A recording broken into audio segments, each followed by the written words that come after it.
അപ്പം നമ്മളിന്ന് ജാതിക്ക കഴിക്കാൻ പോവാണ്. ആ മരത്തിൽ നിന്നാണ് നമ്മൾ പറച്ചൊക്കെ സെറ്റാക്കിയിട്ടുണ്ട്. അച്ചാച്ചൻ മുറിച്ചോണ്ടിരിക്കുക. അച്ചാച്ചൻ മുറിക്കുകയാണ്. നമുക്ക് അത് കഴിഞ്ഞിട്ട് കാണാം.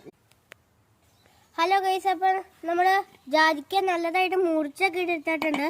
ഇത് നമുക്ക് സൈഡിൽ ഉപ്പും മുളകൊക്കെ ഇട്ടിട്ട് കുഴച്ചെടുക്കുക. അപ്പം നമ്മുടെ മുളക് എടുത്തിട്ടുണ്ട്, ഇടാം.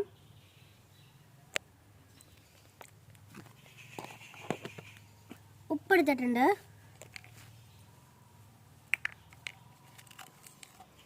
ഇടാം. നമുക്ക് അടച്ച് മിക്സ് ചെയ്യാം. ഇനി നമുക്ക് മിക്സ് ചെയ്തിട്ട് നമുക്ക് ടേസ്റ്റ് ചെയ്ത് നോക്കാം.